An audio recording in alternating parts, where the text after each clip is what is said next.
여러분 1924년 파리 올림픽에 금메달리스트였던 에릭 리델이라고 하는 사람이 있습니다. 혹시 여러분 중에서는 그래도 들어보신 분들이 좀 있을 것 같은데 옛날 영화죠. 불의 전차라고 하는 영화입니다. 이 에릭 리델이라는 사람의 인생 이야기를 가지고 영화화해서 만든 영화가 이 불의 전차라고 하는 영화입니다. 처음 들어보시는 분 있으세요? 이 불의 전차에 대한 이야기. 네, 손 들어보세요 한번. 진짜로 처음 들어본다. 연말에 여러 가지 판타지 영화도 많지만 연말에 가족들과 함께 이 영화 보는 것도 굉장히 좋은 의미가 있을 것 같습니다. 한번 보시면 좋겠고요. 이 영화는 실제 실화를 가지고 영화를 만들었어요. 상도 굉장히 많이 받았습니다. 그리고 아마 음악을 들으면 이 음악이 그 음악이야? 라고 하면서 여러분 무릎을 칠 겁니다. 굉장히 유명한 영화 음악인데요. 여기는 두 사람이 주인공처럼 등장합니다. 한 사람은 해럴드 아브람이라고 하는 사람이고 또 한 사람은 에릭 리델이라고 하는 사람입니다. 해럴드 아브람이라고 하는 사람은 유대인의 집에서 태어납니다. 유대인이죠. 당시만 해도 영국 사회에서는 유대인들을 조금 이렇게 편파적으로 또 사회적으로 좀 무시하는 그런 모습이 있었습니다. 그래서 영국에 태어나면서 유대인들에 대한 편견을 극복하기 위하고 또 자신이 보란 듯이 영국 사람들에게 그런 자리에서 승리의 자리에 서게 됨을 통해서 그것을 극복하려고 했던 사람이 해럴드 아브라함이라는 사람이에요. 그것을 육상을 통해서 자기가 성공해서 그것을 꼭 보이겠다는 야망을 갖고 있었던 사람입니다. 또 한 사람은 에릭 리델이라고 하는 사람인데 이 사람은 스코틀랜드 출신입니다. 그리고 신실한 기독교인이에요. 이 두 사람이 서로 이제 육상 선수로 경쟁을 하는데 서로 경쟁하면서 서로가 배워가면서 막 서로가 발전하고 있는 모습이었습니다. 마침내 두 사람이 1924년 프랑스 파리 올림픽에 100m 육상 선수로 출전하게 됩니다. 그런데 에릭 리델이라고 한 사람은 그 올림픽 출전하고 본선의 날짜가 경기가 주일에 잡혀 있는 거예요. 그래서 고민을 하다가 결정을 했습니다. 주일은 하나님께 예배하는 날인데 나는 그날 경기를 뛰지 않겠다라고 포기를 했어요. 이것 때문에 영국에서는 난리가 났습니다. 지가 무슨 자기만 신실한 기독교인이냐, 믿음을 어디서 그렇게 표현하냐, 위선자다, 막 이런 여론들이 굉장히 들끓었습니다. 그럼에도 불구하고 자기는 그것을 내려놨어요. 그리고 100m에 남은 해럴드 아브라함이라는 사람이 출전해서 이 사람이 금메달을 따게 됩니다. 그런데 다행인 것은 그 같이 영국 팀 중에서 육상선수 팀 중에서 장대 높이 뛰기를 하던 선수가 거기서 금메달 땄는데 그 사람이 400m 경주에 나가는 대표 선수였는데 자기가 에릭 리델한테 400m 경주의 선수권을 자격을 그 사람한테 주겠다고 양보했어요. 그때는 그게 가능했나 봐요. 그래서 그 400m 선수로 출전하게 됩니다. 출전하게 돼서 놀랍게 100m하고 400m는 엄청난 차이잖아요. 그죠? 호흡 조절하는 것도 전혀 완전한 다른 운동입니다. 근데 놀랍게 세계 신기록을 세우면서 금메달을 따게 됐어요. 그래서 이 사람에게 늘 붙어 다니는 수식어는 뭐였냐면 파리 올림픽 금메달리스트라고 하는 영국의 영웅과 같은 존재로 사람들을 인식합니다. 그리고 훗날에 이 사람의 인생 이야기를 들었던 사람들은 불의 전차 영화를 보고 그것을 감동받은 그리스도인이라고 한다면 이 사람을 가리켜서 안식일에, 주일에 뛰기를 거부하고 예배를 드리기 위한 선택을 한 신실한 믿음의 사람으로 기억해요. 이 모든 수식어가 틀린 건 아니지만 정말 이 사람을 잘 표현할 수 있는 것은 한마디로 자신의 영광이 아니라 하나님의 영광을 위해서 살았던 사람이다. 이 말이 더 잘 어울립니다. 그가 그토록 원했던 올림픽 경기에서 자신의 주종목인 100m를 포기하고 주의를 위해서 지키기 위해서 포기한 것도 대단한 의미가 있어요. 그러고 나서 금메달을 땄다, 그래서 하나님이 영광스럽게 만들어줬다, 그것도 우리가 바라보면서 하나님이 영광스럽게 하는구나 라는 것을 우리가 의미화할 수도 있겠습니다. 근데 더 근본적인 그의 인생의 동기는 늘 이 사람이 운동을 하면서 그가 가졌던 생각은 뭐냐면 나는 하나님의 영광을 위해서 뛴다고요. 살았습니다. 나는 하나님을 영광 위해서 달린다.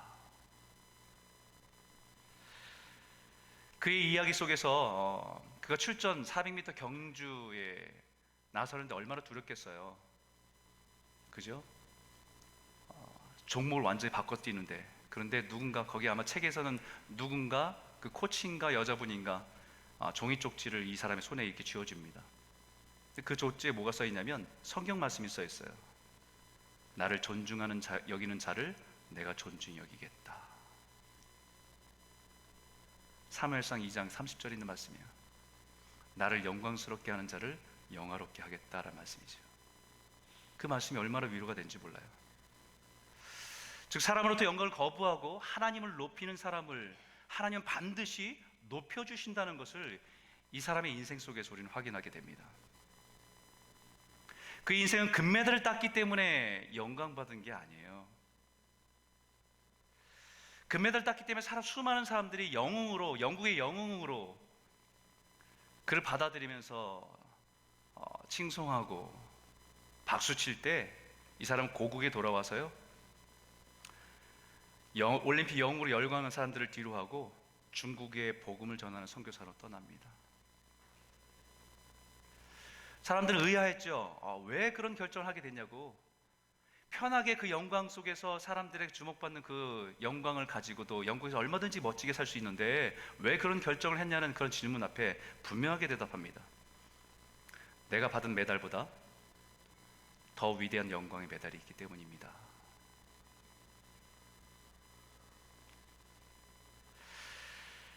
이 사람은 그 고백으로 자신의 믿음과 신앙을 증명했습니다. 그리고 중국 선교사로 텐진이라는 곳에서 헌신을 하다가 마침 그때 2차 세계대전이 일어나죠. 그래서 일본인 수용소에 포로로 갇히게 됩니다.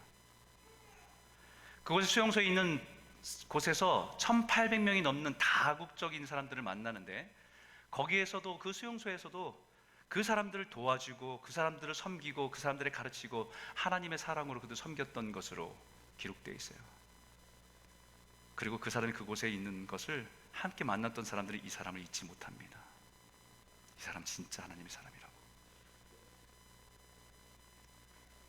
그리고 1945년 2월에 이 전쟁이 끝나기 몇 개월 전에 43세로 나이로 하나님의 품에 안기고 세상을 떠나지요. 그의 인생은 정말 자신의 영광과 세상의 영광이 아니라 하나님의 영광을 위해서 살았던 사람입니다. 여러분, 예수 믿는 사람은 바로 이 하나님의 영광의 가치를 아는 사람입니다. 예수 믿는 사람은 예수 안에서 하나님의 영광을 발견하는 사람입니다.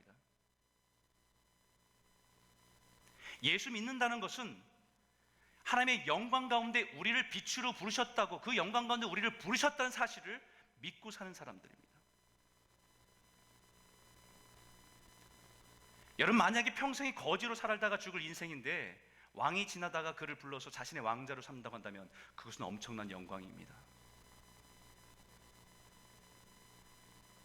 자격이 없는 자가 왕의 자녀가 되어서 이제는 왕자와 공주로서 그 모든 것들을 누릴 수 있게 된다는 것은 말로 표현할 수 없는 영광의 자리에 서게 된 것입니다.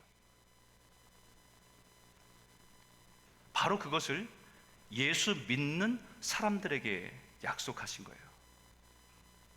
이 말씀이지요. 그 약속이. 같이 크게 한번 읽어볼까요? 함께 읽겠습니다. 시작. 영접하는 자, 곧 그 이름을 믿는 자들에게는 하나님의 자녀가 되는 권세를 주셨으니. 할렐루야. 우리는 그 권세를 가지고 사는 사람들이에요. 여기 영접하다는 말은 모셔드리다, 받아들이다는 말씀입니다. 이 말은 주인으로서 보시는다는 얘기지 손님으로 모신다는 얘기가 아니에요. 어느 날 손님을 초대해서 한 끼 좋은 식사를 대접해드리고 그리고 그 관계를 맺은 다음에 필요할 때 도움을 구할 수 있는 그런 관계를 맺는다는 얘기가 아닙니다.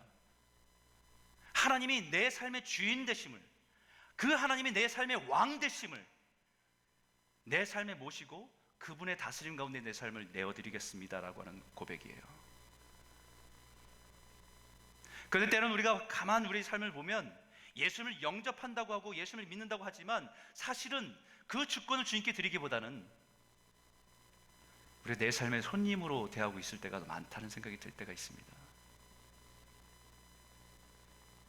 마치 사회적으로 능력이 있고 영향력이 있는 한 사람을 친한 관계를 만들어서 내 필요에 따라서 만나고 부탁하고 도움을 구할 수 있는 관계, 내가 어려움이 있으면 좀 부탁해서 그것을 얻을 수 있는 관계, 그런 관계가 아니고 분명히 말하는 영접한다는 것은 그 하나님을 내 삶의 주인으로, 내 삶의 왕으로 모시고 내 삶을 내어드린다는 의미예요. 영접한다는 것의 또 다른 의미는요, 그 이름을 믿는 겁니다. 그 이름의 존재 자체를 믿고 의지하는 겁니다. 여러분, 제가 이제 여기에서 캐나다 와서 산 게 거의 20년이 가까웠는데요, 대학원 때 친구들은 계속해서 교제를 하고 만납니다. 왜냐하면 같은 목회 선상에 있으니까 계속 교제가 이어져요. 근데 제가 신학 대학원을 가는 순간부터 관계가 끊어진 사람들은 대학교 친구 밑에 친구들입니다. 고등학교 친구들, 뭐 중학교 때 친구들, 초등학교 때 친구들, 대학교 때 친구들. 서로 불편한 거죠. 생활이 다르니까. 오랫동안 소식이 끊어졌었어요. 근데 예전에 몇 년 전에 저희 어머니가 돌아가셨을 때 한국에 장례를 치르기 위해서 갔을 때 그 왜 밴드라고 하는 거 있잖아요. 왜 동창들 연결한 밴드, 그 밴드라는 앱이 있습니다. 그걸 통해서 친구들이 소수문해서 우리 부모님이 돌아가신 거 알고 친구들이 왔어요. 정말 오랜만에 만났습니다. 그 중에서는 예수 믿는 사람도 있고 예수 안 믿는 사람도 있는데 예수 진짜 친했던 친구가 오랜만에 연결돼서 온 거예요. 근데 걔도 예수 안 믿다가 예수를 믿게 된 겁니다. 그러니까 되게 어색한 거예요. 친구인데 목사니까 이걸 어떻게 해야 될지 처음에 막 좀 서먹서먹했는데 나중에는 좀 친해지니까 뭐 그게 어딨습니까? 친구처럼 뭐 야야 그러면서 막 대화를 하기 시작했어요. 알고 보니까 제가 목사가 된 것을 예전부터 들었대요. 그 친구도 이제는 회사 다니다가 이제 은퇴하고 작은 레스토랑 하나를 경영하고 있습니다. 그러면서 하는 얘기가 큰 소리를 치면서 얘기하면 야 언제든지 오라고, 그리고 먹고 싶은 거 마음대로 먹으라고, 자기 있을 때 오면 더 좋지만 없을 때 와도 자기 이름만 대라고, 그리고 마음껏 먹고 가라고, 뭐 이렇게 얘기하는 겁니다. 왜 그렇게 말할 수 있을까요? 그곳은 자기가 소유한 레스토랑이니까요. 자기가 경영하는 레스토랑이니까 그 사람의 이름에 권세가 있습니다. 만약 제가 정말 그 레스토랑에 가서 그 친구의 이름을 대고 음식을 먹었다고 한다면 저는 친구의 이름의 권세를 가지고 누린 거예요. 친구로서 그 이름의 권세를 그 레스토랑 안에서는 마음껏 누린 거가 될 겁니다. 이것은 친한 친구로서 친구의 이름의 권세를 사용하는 것이지만 하나님의 자녀의 권세는 만물을 창조하신 그 하나님이 우리의 아버지 되시기에 내가 자녀의 권세로서 이 땅 가운데 당당히 살아가라고 말씀하고 있는 거예요. 제 친구의 이름은 친구가 경영하는 레스토랑 안에서는 권세가 있습니다. 그 친구의 소유 안에서 권세가 있는 거지요. 그러나 하나님의 자녀의 권세는 하나님의 창조하신 다스리시는 만물 안에서 하나님의 권세를 가지고 살아갈 수 있는 권세가 있다는 것입니다. 모든 만물의 주인 되신 이름으로 당당하게 살아갈 수 있도록 그 아버지의 이름으로 하나님의 허락하신 것이라고 한다면 무엇이든지 구하고 누리라고 우리에게 말씀하고 있는 거예요. 그게 우리에게 허락하신 자녀의 권세입니다. 그 자녀의 권세 중에서 가장 귀한 게 뭐냐면요, 우리가 하나님의 상속자라는 얘기예요. 이 말씀을 우리 약속해 주셨어요. 같이 한번 읽겠습니다. 한번 읽어볼까요? 읽겠습니다. 시작. 자녀이면 또한 후사 곧 하나님의 후사여 그리스도와 함께한 후사니 우리가 그와 함께 영광을 받기 위하여 고난도 함께 받아야 될 것이니라. 생각컨대 현재의 고난은 장차 우리에게 나타날 영광과 좋게 비교할 수 없도다. 우리가 하나님의 자녀이면, 우리가 하나님의 아들이면 우리가 하나님의 상속자라는 거예요. 하늘의 모든 영광에 우리가 상속자 돼서 그 영광을 누릴 수 있는 자격과 권리가 있는 사람들이 하나님의 자녀란 말씀입니다.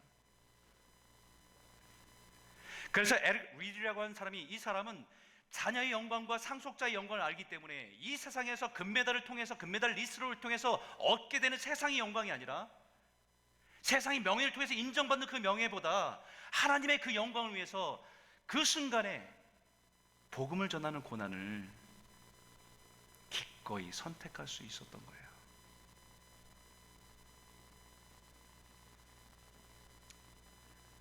여러분, 그러면 우리가 생각해 봐야 돼요. 도대체 영광이 뭡니까?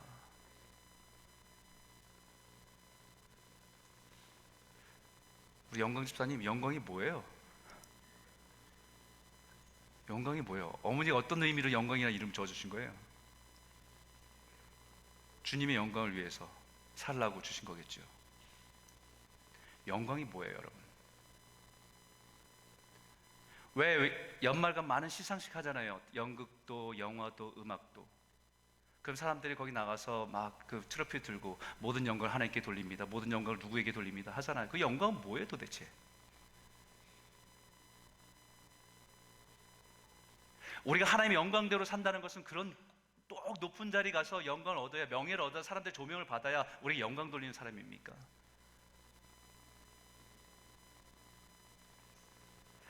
초대 교보였던 토마스 아퀴나스는 영광에 대해서 단순하게 이렇게 심플하게 얘기합니다. 영광은 단순히 좋은 것의 드러남입니다. 다시 말하면 영광은 하나님이 창조하셨을 때에 보시기에 좋았더라, 보시기에 좋았더라, 보시기에 좋았더라고 말씀하신 그것이 우리의 삶을 통해서 극대화돼서 드러날 때 그것은 영광입니다. 세상은 다 깨어져 있고 엉망이 되어 있고 죄로 물들어 있는 이 세상 속에서 하나님의 선하심을 드러낼 수 있다고 한다면 그것은 하나님의 영광입니다. 더 나아가서는 하나님의 형상으로 지음받은 우리가 하나님께서 허락하신 재능과 은사를 가지고 하나님의 아름다운 창조의 일에 동참하고 그 영광을 드러내는 일이라고 한다면 그것은 영광스러운 일입니다. 그것이 음악이든 미술이든.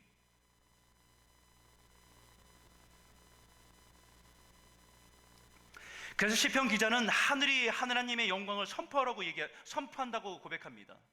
하늘을 보면서 별들을 보고 해들을 보고 달을 보면서 온 우주를 보면서 하늘이 하나님의 영광을 상조한다고, 하나님의 영광이 이곳에 있다고 선포한다고 그렇게 고백하고 있는 겁니다.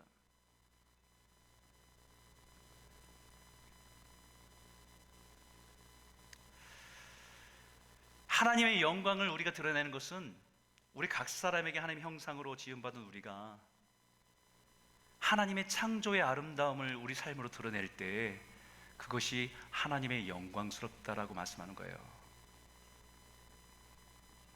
그 하나님의 영광이 완전하게 드러나게 하신 것이 예수 그리스도 안에서 발견하는 영광이다 말씀합니다. 이 말씀 같이 한번 읽죠. 한번 큰 목소리 읽을까요? 시작. 말씀이 육신이 되어 우리 가운데 거하심에 우리가 그의 영광을 보니 아버지의 독생자의 영광이요 은혜와 진리가 충만하더라. 저는요 늘 말씀을 읽으면서 궁금한 게 하나 있었어요. 솔직하게 동방박사가 별을 쫓아왔잖아요, 그죠? 그러고 나서 그 마국간의 어린 아기 예수를 만났습니다. 아기 예수에게서 무엇을 보았기에 그들이 갖고 온 귀한 것을 황금과 모략과 유황을 드리고 그렇게 사회적으로 지위가 있는 사람들이 그 어린 아기 앞에 무릎을 꿇고 경배할까?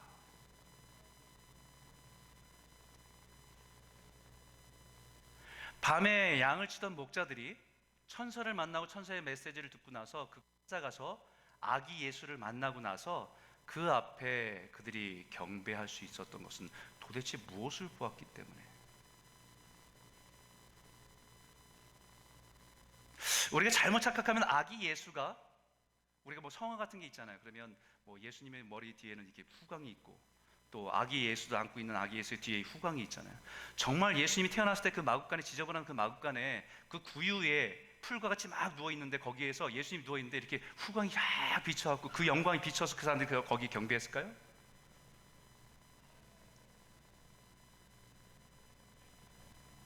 아기 예수가 태어난 그 마구간에 태어난 그 아이가 지금 우리 수많은 아이들 중에서 아이들을 볼 때, 야, 얘는 정말 특이하다, 정말 대단하다, 뭔가 후광이 비치고 밝게 빛나고 아기 같지 않은 모습에서, 애는 울지도 않아, 똥도 안 싸, 이런 아기 때문에 그 앞에서 경배하고 예배했을까요? 그들은 과연 거기 그 아기 예수에서 무엇을 보았기에 그 앞에 무릎을 꿇고 예배하며 경배할 수 있었습니까?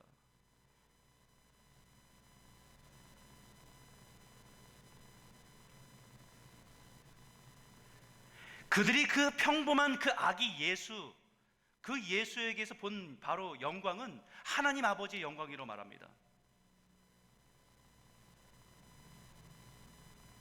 더 정확하게 말하면 그것은 독생자의 영광이고 은혜와 진리가 그 아이에게 충만하다는 걸 발견한 겁니다. 다시 설명해 드릴까요? 평범해 보이는 그 아기, 하나님이 약속하신 인류를 구원하기 위해서 메시아를 보내겠다는 그 약속의 진리의 말씀이 그 아기를 쫓아와서 보니까 정말 하나님께서 이 아기로 그 약속을 지키기 위해서 오셨구나라고 하는 하나님의 말씀의 진리임을 그 아기를 통해서 본 거예요. 여러분, 그 아기가 평범한 아기지만, 우리가 사람이 어린아이가 됐다는 것은 그것은 뭐 아무것도 아니잖아요. 근데 그 하나님이 아기 예수로 온 거예요.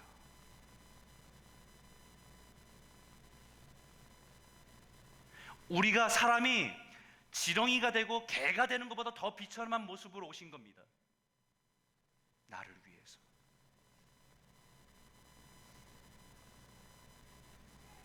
예수님이 하나님이신 그 하나님이, 진리 되신 그 하나님이 어린 아기의 모습으로 오셨다는 그 앞에서 하나님의 말씀이 진리구나라는 것을 발견하고, 하나님이 나를 위해서 이 비천한 모습으로 오셨구나라는 것을, 은혜를 발견한 것이, 은혜가 진리와 충만한 모습을 발견해서 그 영광을 발견한 것이, 그것이 하나님의 영광입니다. 아기에게서 금빛 찬란한 뭐 이런 게 나타난 것이 아니고요, 그게 은혜와 진리예요. 예수 그리스도 안에 은혜와 진리가 있는 것을 발견하는 거예요. 그래서 예수님을 만난 사람들은 예수님 안에 있는 은혜와 진리를 봅니다. 질병이 있던 자들이, 정말 평생의 질병 가지고 아프고 힘들고 어려운 삶을 살던 사람이 예수님을 만나서 예수님께 그에게 손을 대시고 치료하시는 역사를 보면서 하나님이신 그분이 나를 찾아오셨구나라는 사실 앞에 그 은혜를 경험하는 것이 하나님의 영광이에요.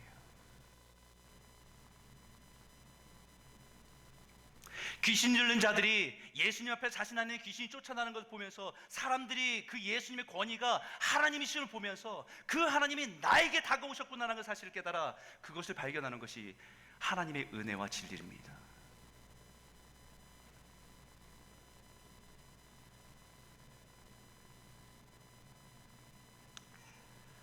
인생의 죄의 고통을 짊어지고 살아가는 사람들에게 죄의 용서를 선포하는 그분 앞에서 이분이 하나님이심을 깨닫게 되고, 중독과 아픔과 연약함이 그대로 있지만 그럼에도 불구하고 찾아오셔서 사랑하신다 말씀하신 그분 앞에 발견하게 되는 것이 하나님 우리를 사랑하신다는 진리의 말씀과 하나님 우리에게 찾아오셔서 말씀하시는 거라는 그 은혜를 발견하는 거예요.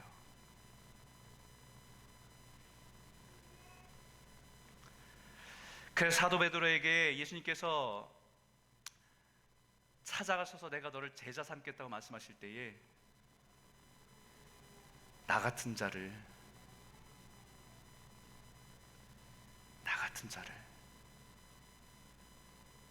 하나님의 제자 삼으신 것에 감사하고, 그 영광의 빛 앞에 자신이 얼마나 부족한지를 발견하며 고백한 것이, 주여 나를 떠나소서. 나는 죄인입니다.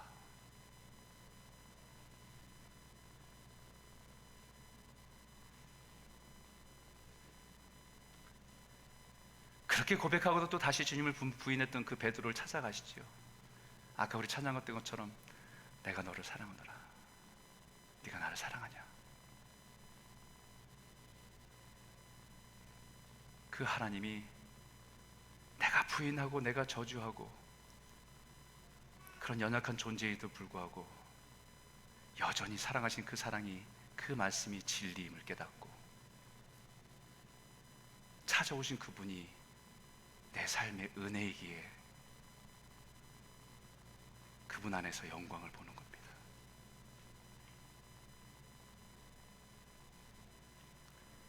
하나님 우리에게 말씀하셨거든요. 어두운 데서 빛을 비추려 하시던 그 하나님께서 예수 그리스도 얼굴에 있는 하나님의 영광을 아는 빛을 우리 마음에 비추셨느니라.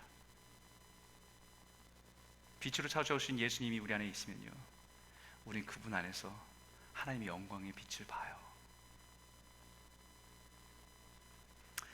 우리 예수님을 통해서 우리를 향한 하나님의 놀라운 신, 하나님의 은혜와 진리를 보는 겁니다. 그것이 우리 가운데 계신 주님을 통해서 하나님의 영광을 본다는 거지요. 그래서 예수 믿는 우리에게는, 예수 믿어 하나님의 자녀가 된 우리에게는 그 영광을 드러내며 살라고 우리에게 말씀하고 있는 거예요. 아까 읽었던 말씀인데 다시 한번 읽어보죠. 한번 크게 한번 읽을까요? 함께 읽겠습니다. 시작. 이같이 너희 빛이 사람 앞에 비치게 하여 그들로 너희 착한 행실을 보고 하늘에 계신 너희 아버지께 영광을 돌리게 하라. 너희는 세상의 빛이라 말씀하셨어요. 그래서 그 빛은 등불이 돼서 우리 삶을 태우면서 등경 위에 둬야지 어두운 것을 비추는 삶을 살라고 우리를 세상의 빛으로 부르셨다고 말씀하셨습니다. 지난주에 말씀했던 것처럼 그렇게 살라고 우리에게 부르셨는데 우리는 어디다 둬요? 우리 말이라고 하는 자기의 삶을 비추는 데만 만족하고 가둬놓고, 등경에 두는 것이 아니라 말 밑에, 등경에 두는 것이 아니라 침상 밑에 자신만 따뜻하게 자신만 누리기 위한 영광을 독차지하는 그런 삶을 살아가는 것은 옳지 않다는 겁니다. 그것은 하나님의 영광을 가리는 일이에요. 더 정확하게 말하면 그것은 하나님의 영광을 가로채는 일입니다. 세상 우리를 통해서 예수 안에 있는 은혜와 진리를 보아야 합니다. 하나님의 진리를 대해서 우리에게 오신 것처럼, 하나님 우리에게 비록 부족함이 있지만 우리를 찾아오셔서 은혜를 베푸신 것처럼, 우리는 세상의 어두운 곳에 가서 하나님의 진리 되심을, 하나님의 은혜 되신 것을 우리를 통해서 그 은혜가 흘러가도록 살아가라고 우리를 부르셨다는 사실입니다.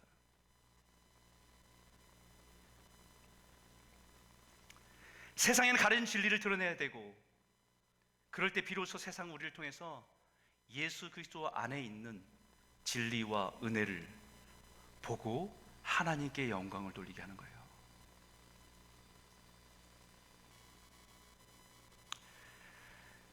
여러분, 하나님의 영광을 돌리는 삶이 뭐 대단히 유명해지고 명예를 얻고 많은 재산을 쌓아야만 나타낼 수 있는 일이 아니에요. 고린도전서 10장 31절에 이렇게 말합니다. 그런즉 너희가 먹든지 마시든지 무엇을 하든지 다 하나님의 영광을 위해 하라. 먹든지 마시든지 무엇을 하든지, 이것은 우리의 일상입니다. 매일매일 삶에서 하나님의 선하심을 드러내고 하나님의 진리와 은혜를 보여주는 삶이 바로 하나님께 영광이 되는 삶입니다.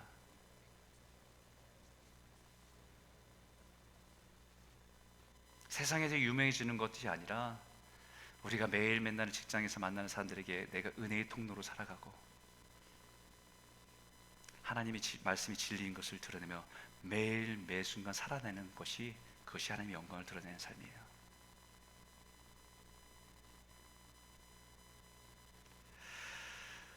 저와 여러분은 매일 삶 속에서 매 순간마다 먹든지 마시든지 무엇을 하든지, 때로는 우리 먹는 것을 포기하고 절제하는 것이 하나님 드러내는 일일 수 있어요.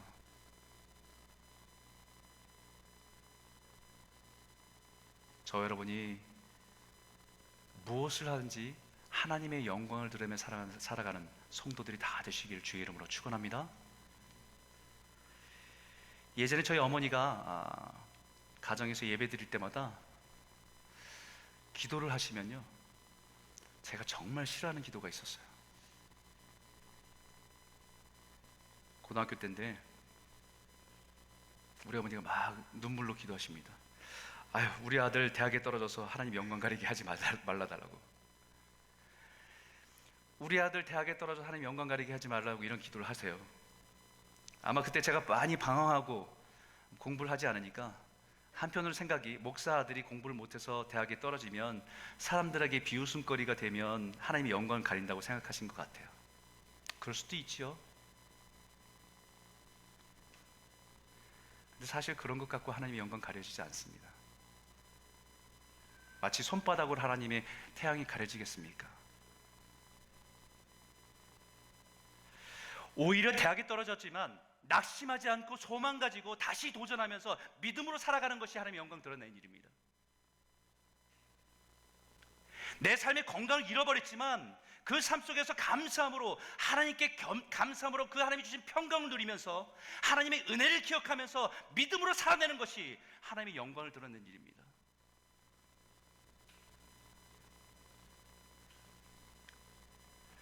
세상이 원하는 것을 얻어서 명예를 얻고 인기를 얻어서 그 모든 것이 하나님이 허락하신 것입니다라고 하고 하나님의 영광 돌립니다라는 것도 하나님께 영광 돌리는 것이겠지만, 세상에서 실패해도 포기하지 않고 하나님을 굳게 붙들고 주님이 나의 주 되심을 인정하며 믿음으로 살아내는 그 모습이 오히려 하나님의 영광을 드러내는 일입니다.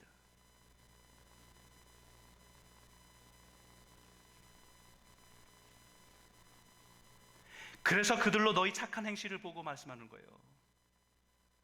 착한 행실이라고 하는 것이 어디에 누구 지갑 떨어졌으면 주인 찾아주는 것도 착한 행실이지만, 그런 것이 아니라 이 착한 행실이라고 하는 것은 하나님께서 보시기에 좋았다라고 하는 착한, 토부란 똑같은 단어를 씁니다.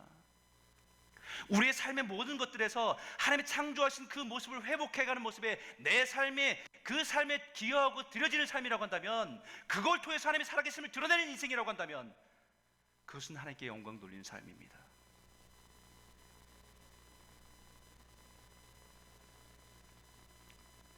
우리의 삶을 통해서 하나님의 진리가 선명해지고 하나님의 은혜가 드러난 일이라고 한다면 그것은 하나님의 영광입니다. 우리 아들이 좋은 대학 가고 좋은 직장에 들어가고 세상 유명한 자리에 앉는 것이 하나님의 영광이 아니라, 이제 그 자리에서, 그 대학에서, 그 직장에서, 그 위치에서 하나님의 진리를 드러내고 하나님의 은혜의 통로가 돼서 살아가는 것이 하나님께 영광이 되는 삶입니다.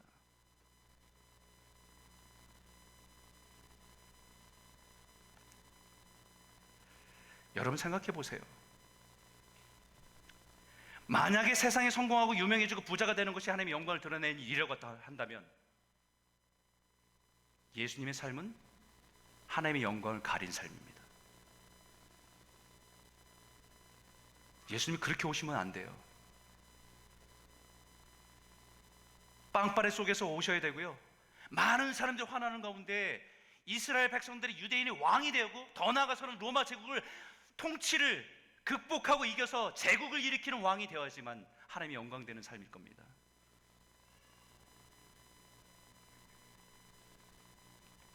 제자들은 어떻습니까? 사도 바울은 어때요?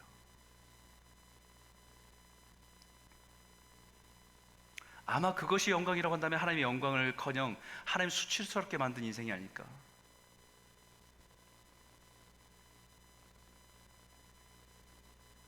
많은 사람들이 얘기합니다. 하나님의 영광이라고 표현하죠.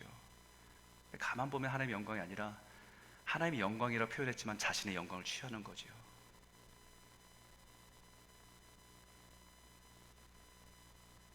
오히려 세상에 성공했다고 칭찬을 받고 유명하고 돈을 많이 벌고 인기를 누리고 입으로는 하나님께 영광이라고 말하지만, 사실은 하나님의 영광을 가로채고 자신의 영광을 삼아 살아간 사람들이 얼마나 많은지 모릅니다. 사람들이 마땅히 하나님의 영광을 나타내며 살아가야 하는데 그 영광을 자신의 것으로 가로채기 때문에, 그래서 예수님께서 당시 사회 지도자인 바리새인과 서기관과 제사장들에게 이와 같은 사람들에게 이렇게 말씀하셨어요. 그들은 사람의 영광을 하나님의 영광보다 더 사랑했더라. 늘 하나님의 영광을 말하지만 사실은 자신들이 얻은 명예와 위치와 성공을 통해서 사람들의 영광을 누리고 있는 거예요. 세상의 영광을 누리고 있는 거예요. 하나님의 영광을 드러내기보다는 세상에서 인정받고 명예를 누리고 부를 누리는 자신을 위한 영광을 취하고 있다는 것입니다. 여러분, 이것을 뭐라고 하는 줄 아세요? 베인 글로리라고 합니다. 헛된 영광. 그래서 이렇게 말하죠, 시편에. 인생들아, 어느 때까지 나의 영광을 받고 욕되게 하며 헛된 일을 좋아하고 거짓을 구하겠는가.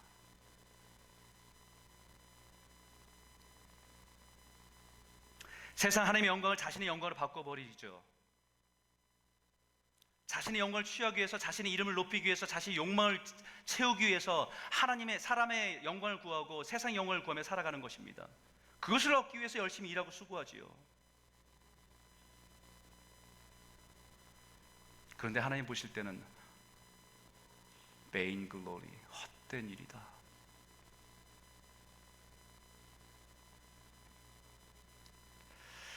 자신의 것이 아닌데 마치 자신의 것인 양 우쭐거리며 살아가는 모습을 보면 그 자체가 하나님 보실 때는 거짓이지요.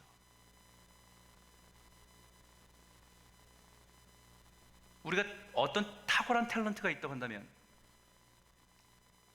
남들보다 탁월한 어떤 재능이 있다고 한다면, 하나님 우리에게 맡겨준 인생으로서 하나님의 영광을 드러내는 일로 하나님의 진리를 나타내고 하나님의 긍휼을 나타내고 하나님의 은혜를 나타내는 일에 사용되기를 원하셨는데, 그것이 마치 자기 것인 양 자기의 영광을 취하고 있다고 한다면 그것은 거짓이지요.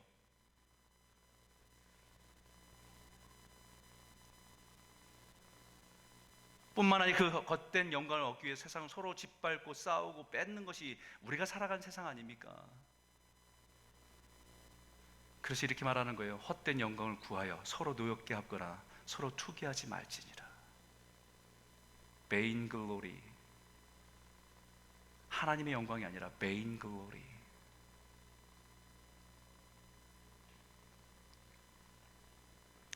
이 말을 다른 말을 얘기하면요, 허영입니다. 허영, vain glory, 허영. 헛된 영광, 거짓된 영광.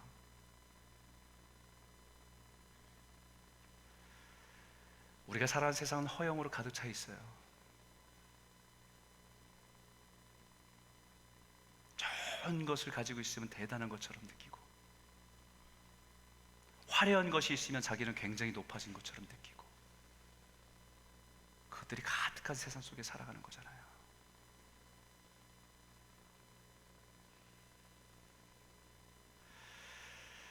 예수님은 그런 세상에 빛으로 오셨어요. 그 헛된 영광에 취해 있는 사람들에게 진짜 하나님의 영광이 무엇인지를 보이기 위해서 오신 거예요.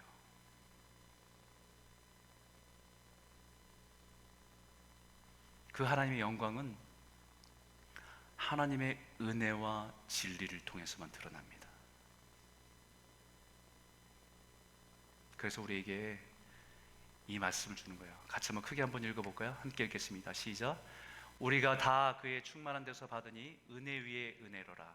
율법은 모세로 말미암아 주어진 것이요 은혜와 진리는 예수 그리스도로 말미암아 온 것이라. 예수님을 생각하고 예수님을 바라보면 그분 안에 충만한 은혜를 발견합니다. 예전에 처음 예수 믿을 때 받았던 은혜, 아, 나를 사랑하시는구나, 하나님이 나를 사랑하시는구나, 이 은혜에서 끝나는 것이 아니라 예수를 알아가면 알아갈수록 은혜 위에 은혜, 은혜 위에 은혜. 오직 은혜와 진리는 예수 그리스도를 통해서만 누리게 돼요.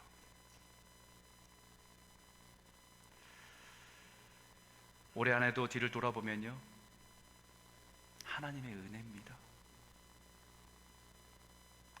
지금까지 살아온 것도 하나님의 은혜일 뿐만 아니라 앞으로 살아갈 것도 하나님의 은혜예요.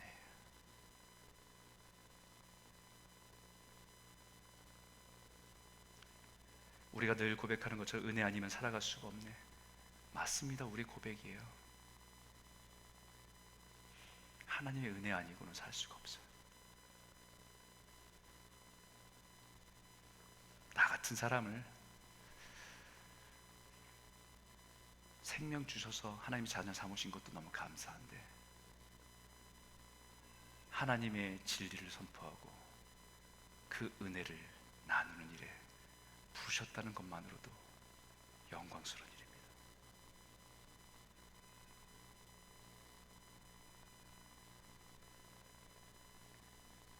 연말에 크리스마스를 바라보면서 세상은 허영으로 가득 차 있어요. 좋은 것들, 헛된 영광을 취하고 자랑하고, 그 세상에 우리에게 빛된 삶을 살라고, 은혜와 진리의 통로가 되라고 저와 여러분을 부르시고 교회를 세우셨습니다. 그 일에 우리의 삶을 드리는 순종하는 저와 여러분 모두가 되시기를 주의 이름으로 축원합니다. 기도하겠습니다.